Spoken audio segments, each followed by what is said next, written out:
안녕하십니까. 여러분들과 함께 부동산을 공부하는 놀라운 부동산 놀부입니다. 시청하기에 앞서 구독하기, 알림 설정 해놓으시면 매일 새로운 부동산 뉴스와 여러분들께 도움이 될 수 있는 알찬 실전 부동산 정보들 드리고 있습니다.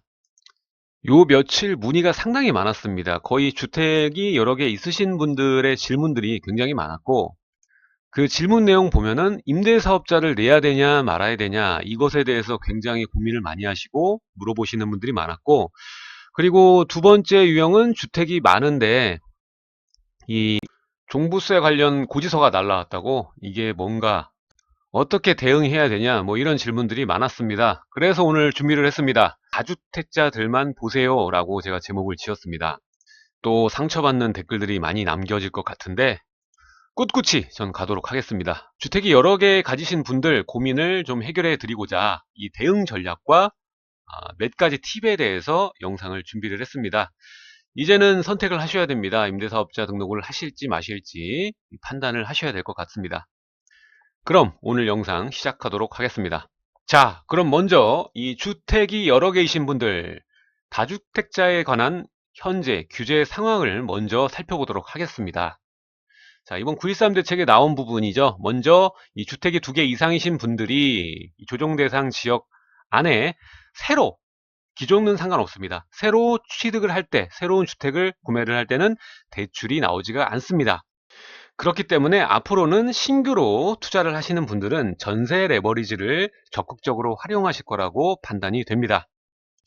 자, 두 번째는 이 세부담 강화입니다. 종합부동산세가 강화가 되고, 추가로 지금 두 번째는 이 세부담 증가입니다. 바로 종합부동산세 강화입니다. 추가 인상이 되면서 세금이 더 늘어난다 보시면 되겠고요. 세 번째도 마찬가지, 공시가 현실화 방향이 발표가 되면서 이제 세금이 더 늘어날 것이다 라는 전망입니다. 그렇기 때문에 주택이 여러 개이신 분들이 페널티로 조세 부담을 하는 부담률이 증가가 되기 때문에 연도가 늘어나면 늘어날수록 이 세부담률은 증가가 될 것이고, 이 지금 현재 상황을, 본인 상황을 잘 맞춰서 이것을 활용해서 대응 전략을 만드시는 게 중요한 시점이 바로 지금이 아닌가 생각이 됩니다. 자, 그리고 이 4월부터 양도세 중과가 됐죠. 2주택자는 10% 추가, 그리고 3주택자 이상은 플러스 20%, 최대 62%까지 이 양도세를 내게 되었습니다. 세금 내면 남는 게 없는 거죠. 그래서 물건도 잠기고 물건이 없어졌습니다. 현재 이게 이 양도세 중과가 우리 집값을 폭등하게 만든 최고의 이유라 이렇게 평가를 받고 있죠. 자, 다음은 우리가 보유기간 2년만 갖추면 됐었는데 이제 거주기간 2년이 추가가 되면서 이 주택이 여러 개이신 분들이 전에는 이 보유기간만 2년이면 됐기 때문에 뭐 2주택, 저주택 이렇게 포트폴리오를 잘 만들 수가 있었는데, 거주기간 2년이 추가가 되면서 이 포트폴리오를 만드는데 굉장히 난항을 겪고 있습니다. 시간도 더 오래 걸리고요. 그래서 이 부분도 대응 전략을 잘 짜셔야 될 부분이고, 마지막으로는 이 일시적 2주택, 기존의 종전주택을 3년 안에 매도만 하면 됐었는데 이게 2년으로 바뀌었습니다. 그러면서 기존에는 이 3년을 이용해서 중간에 전세를 한번 돌리셨죠. 전세나 뭐 월세도 돌리셨고, 보통 전세를 돌려서 했습니다. 본인 주택이 있고 이사를 가면서 이건 전세 냅두고 기다리다가 가격 올라가는 거 차익 다 먹으면서 이렇게 매도를 하셨거든요. 근데 이게 2년으로 짧아지면서 어떻게 보면 전세를 한 바퀴 돌릴 수 있는 시간이 거의 없다. 그래서 뭐 거의 어느 정도만 있으면 바로 매도를 해야 되는 상황에 봉착을 했기 때문에 이것도 대응 전략이 필요하다 이렇게 보여집니다. 자, 그럼 다음은 여러분들이 가장 많이 질문하고 있는 이 임대사업자 등록을, 그럼 주택임대사업자를 등록을 할까 말까에 대한 부분에 대해서 개인적으로, 주관적으로 좀 이야기를 드리겠습니다. 자, 지금 9.13 대책 이후에 뭐 대출, 임대사업자 대출도 틀어막고, 그리고 뭐 양도세 중과 종부세 합산 배제 이런 혜택도 없어졌죠. 축소를 시켰죠. 하지만 우리가 신규 취득일 경우에 그렇고요. 지금 기존에 가지고 계셨던 분들은 등록 혜택이 그대로입니다. 지금 혜택이 굉장히 좋습니다. 그렇기 때문에 웬만한 이유가 아니라면 그냥 임대사업자 등록하시는 게 유리하실 겁니다. 기존 보유주택의 등록 혜택은 그대로이다. 재산세 감면과 소득세 감면 그리고 장기보유 특별공제가 살아있죠. 그렇기 때문에 등록하셔도 됩니다.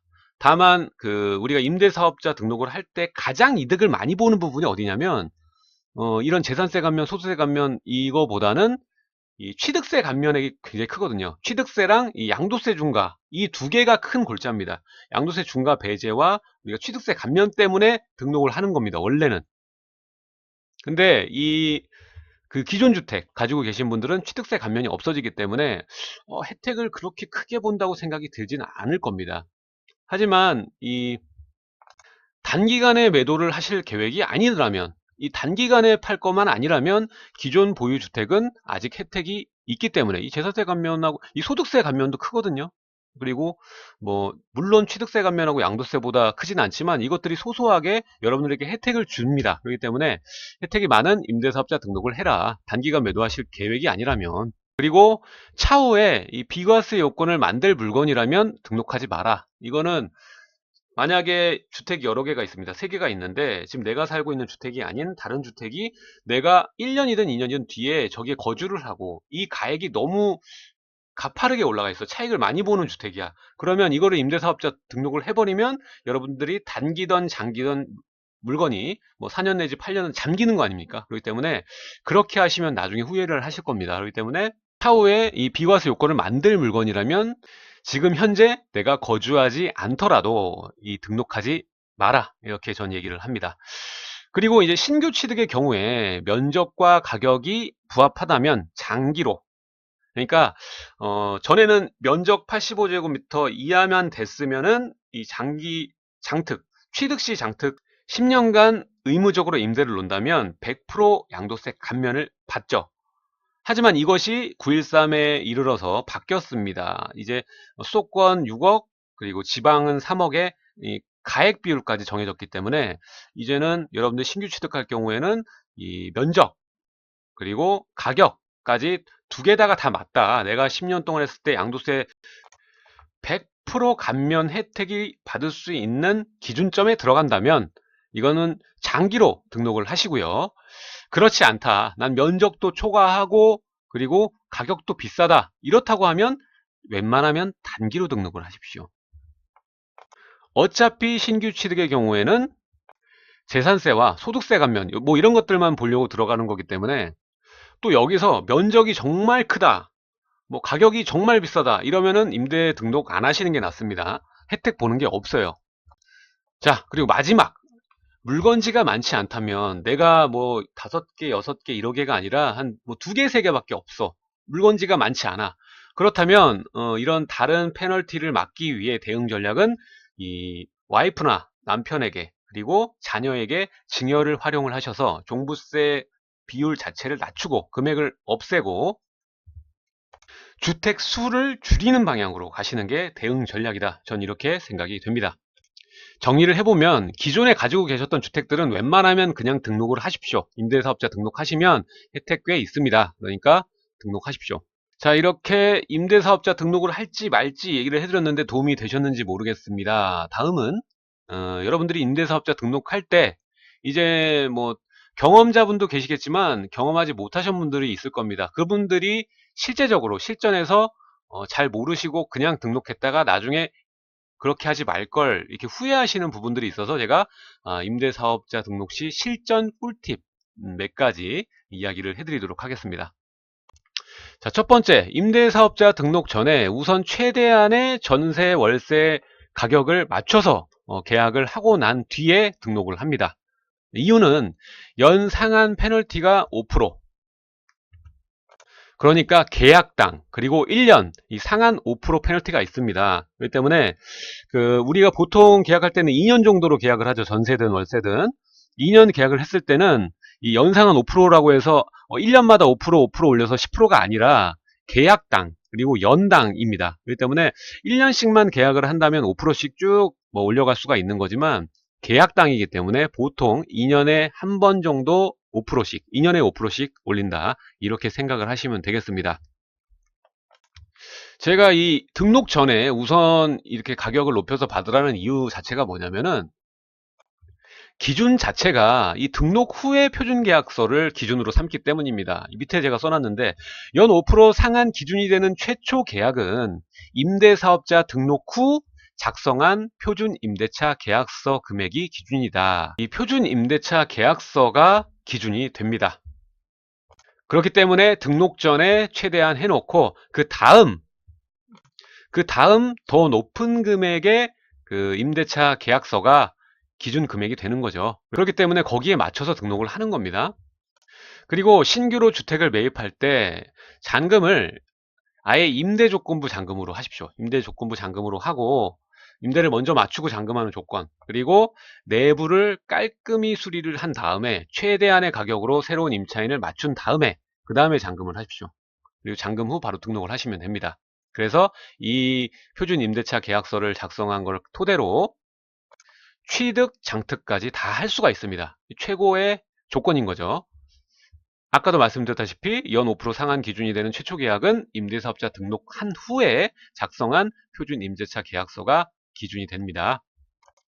그리고 마지막으로 우리가 임대차 계약서 쓰면 보통 2년이지 않습니까? 거긴 특약사항을 넣어서 1년에 그 5% 정도 임차인에게 잘 이야기를 하셔서 계약 갱신할 때 1년에 5%씩이라는 그 문구를 써 놓으시고 동의를 받으십시오. 그리고 1년마다 표준 계약서를 수정을 해서 제출을 하시면 2년에 계약당 그 5%가 아니라 1년에 상한 5%를 다 찾아 먹을 수가 있는 겁니다.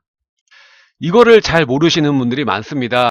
그래서 오늘 여러분들께 임대사업자 등록을 해야 되나 말아야 되나, 그리고 개인적으로 임대사업 등록할 때 잘 모르시는 부분, 꿀팁에 대해서 오늘 설명을 해드렸습니다.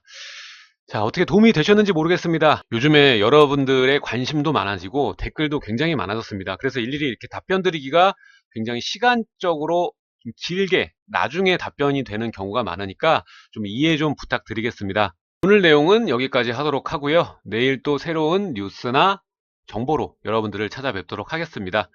제 좌측과 우측에 제가 진행했던 다른 영상들이 있으니까 마저 시청 부탁드리도록 하고요. 가운데가 구독 버튼이니까 꼭 한번 눌러주시기 바라겠습니다. 다른 좋은 생각들 있으시면 댓글로 공유 부탁드립니다. 내일 뵙도록 하겠습니다.